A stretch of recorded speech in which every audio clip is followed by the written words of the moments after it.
And when the time comes for Ripple, then Ripple can definitely become the world reserve bridge currency. Of course, there are already things on the internet like it has to be in 3 digits, it has to be in 4 digits. I can well imagine that happening. But until it reaches 3 digits, I'm sure, because it's going to go up in waves. The Ethereum Foundation sent an official letter from an article that I was quoted in that I said it was my personal opinion, and one of the Ethereum co-founders were in too, and said that I was never in any way, including as an advisor. Stablecoins and cryptocurrencies, they're going to lose it no matter what they do. Like, they're not going to be able to stuff the genie back in the bottle. And so they're going to have to start looking for constructive regulatory solutions. I personally believe that all that a digital asset is a representation of something we're otherwise using in other forms and have been using in other forms.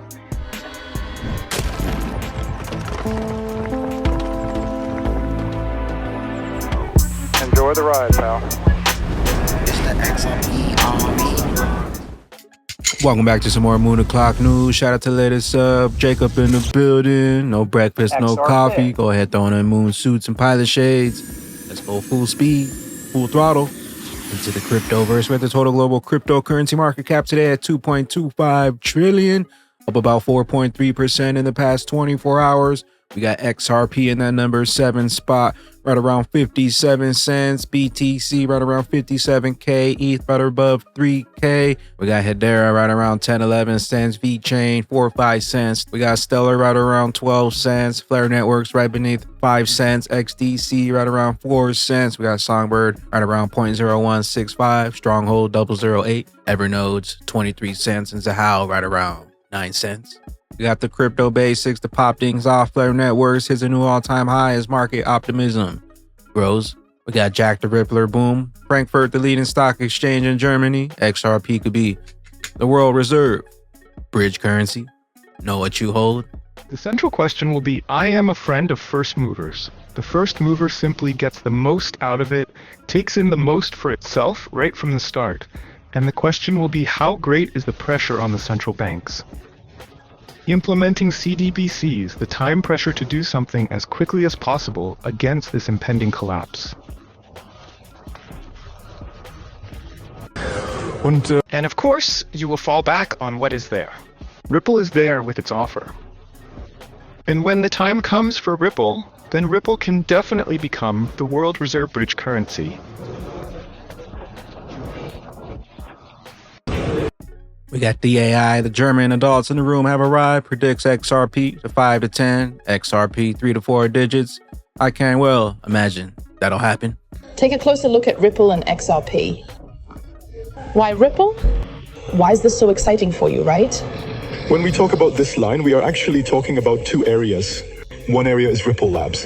This is the company, a classic company. And the second area is as a coin, XRP Ledger is a blockchain, and here the liquidity pool. On-demand liquidity. To the first part, Ripple is a professional company. I like that. It's not a foundation where some people get together and say, let's do something. But it is a professional company with the ambition of a fairly large citizen. See you next time. The second thing I look at is, of course, the question, is there a real business case behind it? There are many business cases, there are many applications, there are many opportunities. The crypto world is trying the classic world just a little bit to reflect, but an important aspect is that Ripple, with its line here trying to tackle, and I find that good. The time must be. I'll explain briefly what it's about. It's about a following business concept. Today, make a transfer from Germany in euros to the USA. To someone who receives the money, then banks are involved, the euro must be exchanged. That means it takes time, it costs a lot of money, everyone knows that. The actual business concept of Ripple as a bridge is the following. You give the euros, the bank exchanges these euros, thank you very much, into XRPs, it puts them on the ledger, so on the blockchain, very quickly and without great costs. We talked about the costs yesterday. It goes to the bank in the USA, they exchange it, the euros into US dollars, and give it to the recipient. Almost no time, hardly any cost. This is actually the motivation of Ripple and thus the banks or the central banks. Quasi the traditional currencies can exchange for XRP. There is this liquidity pool Ripple payment, as it is called. That means XRP is the bridge currency. XRP ledger is the blockchain, the bridge. And that is the liquidity pool to be able to play along on this bridge. That is a real business case, which I think is good. And that is why I am here. When should you exit? When should you separate from XRP? So widely. You should enter. That is already important. As I said at the beginning, the topic does not interest me so much in the first step, but because I am heavily invested in Ripple, I naturally have certain hopes and expectations of selling. I'll think about that when it's at $5. So from now on, a tenfold increase? At $10, I think that would be great. So these are the dimensions in which I initially think. Of course, there are already things on the internet like it has to be in 3 digits, it has to be in 4 digits. I can well imagine that happening. But until it reaches 3 digits, I'm sure, because it's going to go up in waves, goes. Went outside and went back in twice. In the sense of the first approach, in went out, I will expose it in waves. And the first wave that I hope comes is between $5 and $10. You just said 3 times, including me. I think Ripple is good. Do you have Ripple shares? Yes, there are these 2 worlds that I just discussed. I have both XRP coins in my family office as well as in Tocantine's investment AG. However, we are already very early. XRP, $5 to $10, 3 to 4 digits. Know what you hold. We got Steven Neroff. Interesting how my involvement with Ethereum was focused on assisting in resolving the legal issues faced with Vitalik and the team, yet they distanced themselves and discredited me because of my extensive knowledge and were fully aware that their deceptive plans couldn't proceed as long as I was involved. 16, where they deleted my Ethereum.org email, which cut me off from all of the data that was in there. And then it went into earnest when the Ethereum Foundation sent an official letter from an article that I was quoted in that I said it was my personal opinion, and one of the Ethereum co-founders were in too, and said that I was never in any way, including as an advisor, ever associated with the Ethereum Foundation. And so, and it's kind of interesting because that happened around May of 2017, and another event happened around May of 2017, and that's when Bill Hinman got to the SEC. So from there on out, there was no issues. I mean, if anybody listened to that NFT, you know that of everybody in that entire organization, Vitalik turned to me, and I spent months putting that plan together. It was a 3-hour talk, but I spent like 3 months putting that together. He trusted me the most. I knew the most about the organization. Speaking of JP Morgan holds a large stake in Ethereum and the Ethereum Foundation. Say what? Jamie Dimon. We got XRP Daily. David, given your role in financial technology, does your crowd ever talk to the bankers crowd? David, you don't really strike me as a banker. I've interviewed a few bankers. You don't seem like one, but given your role in financial technology, do you ever talk to technology people at banks, or are you, is there any conversation between your crowd and the bank crowd? Yeah, I mean, I have to say that it kind of surprised me because I had a fairly naive view of banking. First of all, I thought a bank was like a thing rather than like a large number of distinct things that exist under a sort of umbrella, and there's parts of it that are technically banks and parts of it that are not, which means they can do things both that banks can do and things that banks can't do. And I think the other thing that surprised me is I kind of thought of banks as monolithic, like there's things that banks want. Like the term big banks was redundant to me, right? There are small banks. Well, of course, yes, there are small banks, right? There are the banks that are at the top of the food chain. We can all list them, and there are probably as many as fingers. I have, Deutsche Bank, HSBC, Credit Suisse, JP Morgan Chase, and then there's the whole rest of the banking industry that is not happy. They're top of the food chain, and they view these big banks as their largest and most powerful competitors. I think banks would like to be able to issue stablecoins if they could square that regulatory hurdle. Now, you say, well, that endangers the position of the banks. Well, small challenger banks are not worried about endangering the positions of the big banks. That's the reason they exist, right? That's their business.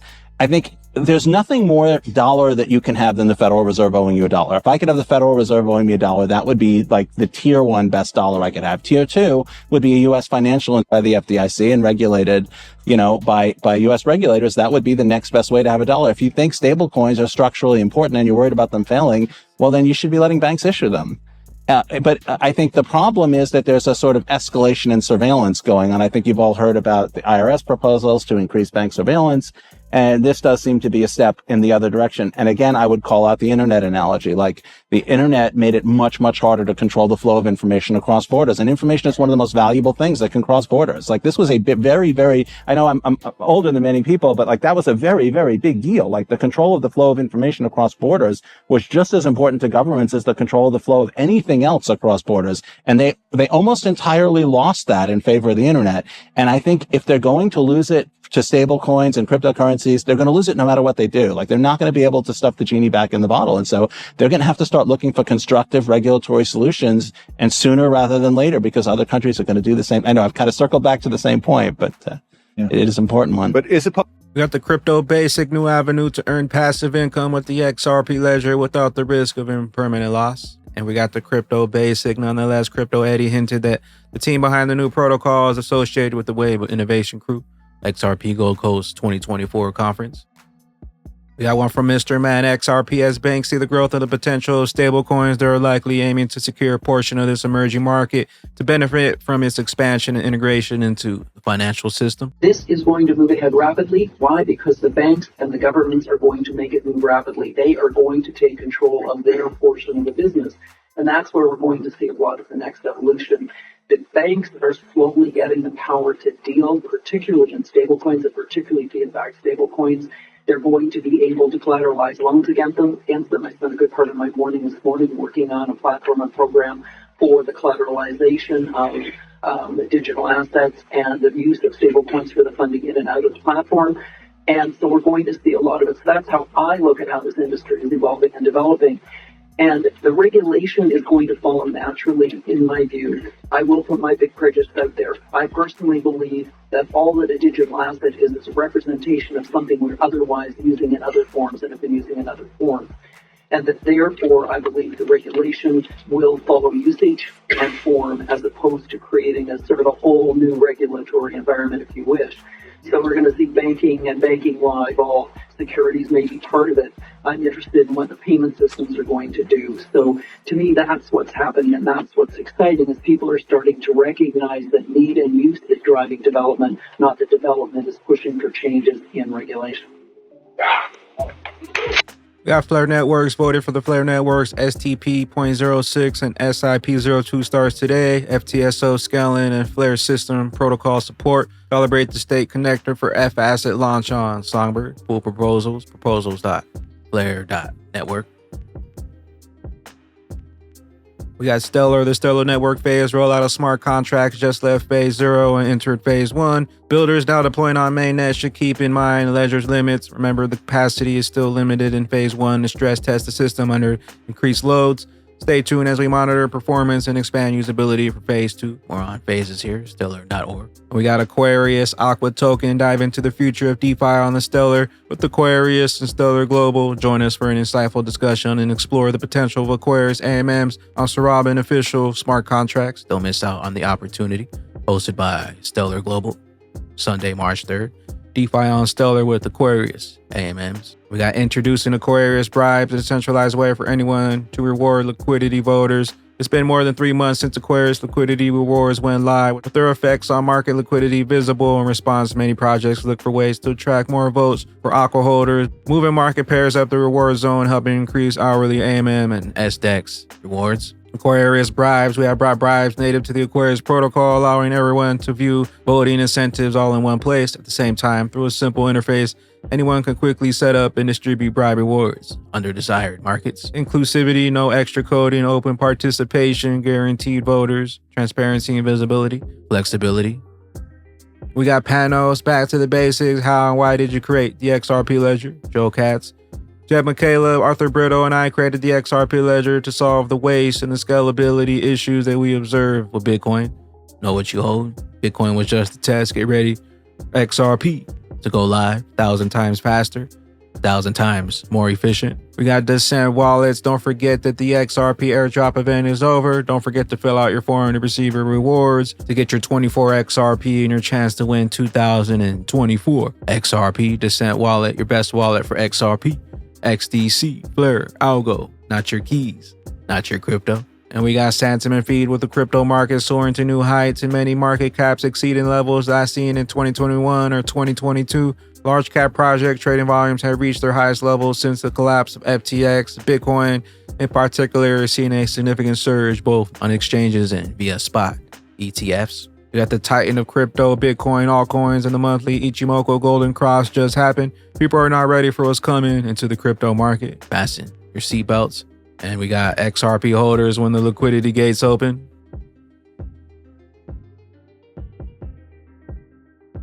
And with that being said, Batman and Bag Ladies 2024 total solar eclipse. April 8, 2024, the total solar eclipse will cross North America, passing over Mexico, United States, Canada. Appreciate you stopping by, tuning in for another one. Make sure to share with a friend, smash that like and let them know that the greatest opportunity of multiple lifetimes is still at hand with 50 Cent XRP. Know what you hold, know what's coming, and know why. They want you out. Peace out, crypto ghosts. Later, glitches. Back like a love a few bags here. Party going down all night and yeah.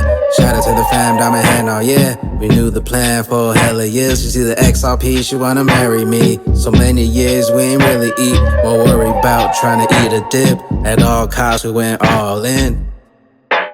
Pulling up in something that drive itself, pulling up in something that fly itself. They say 20K, your whole life changed. Well, I'ma have a few more lives then. 2017, I've been priced in. They got priced out, chilling with the ducks, another night out. Houston got a problem, yeah, we all clear. 3, 2, 1, now they all.